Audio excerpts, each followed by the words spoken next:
Hello, and welcome to Let's Talk Spoop. I have a very, very special episode for you all today. We're going to talk about a movie entitled Bloodline on Amazon Prime. So as per usual on Let's Talk Spoop, we break it down into 6 separate categories: story, acting, music, atmosphere, look, and creep. And I rated each one, and I'm going to tell you about it. So let's start with a story. So it opens with these two people running through the woods. A girl falls multiple times. The guy that's with her is like, we got all the stuff we're going to sell, we're going to make good money on it.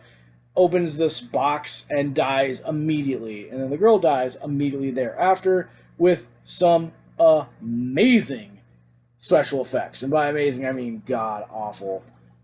Then moves to a lawyer's office. There's 3 kids. They have to stay in this house that was owned by their grandmother for 2 nights to get her inheritance. The girl gets a box, and then while they're at the house, friends show up for a party, and then it flashes, like the girl's sitting there watching the party, and then the next scene is her in an ambulance, and then they're wheeling out dead bodies while she's talking to a cop, and then the rest of the movie is flashbacks of her talking about what happened by being interviewed by the cops. It is a very generic movie story, about as generic as you can get. So 2 out of 5 for story. Acting. There ain't no acting like overacting. 2 out of 5.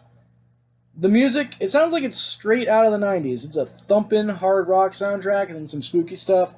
Music's not too bad. 3 out of 5. Atmosphere. This movie is super campy. It is B-film schlock. 2 out of 5 for atmosphere. Look, oh my good lord.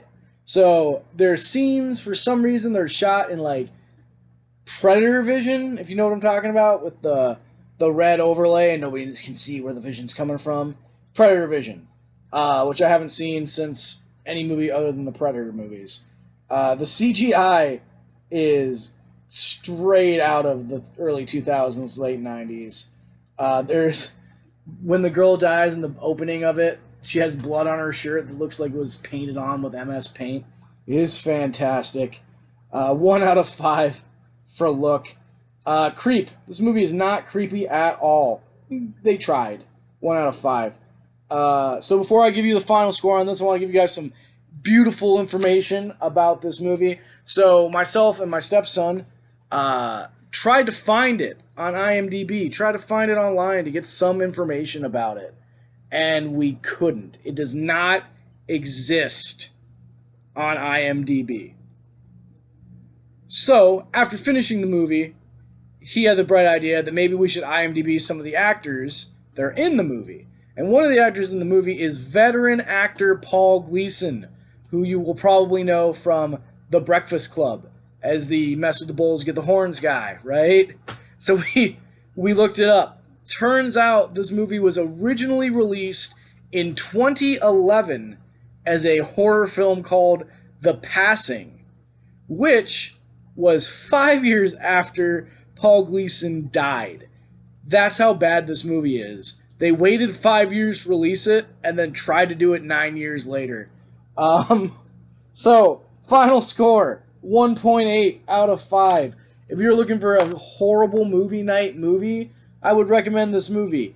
If that's not what you're looking for, do not watch Bloodline on Amazon Prime. Do not confuse this movie with Bloodlines on Amazon Prime. Not a horror movie, but a drama thriller. That movie's actually really good, based off a true story. Recommend it, not a horror movie. Have yourselves a fine day.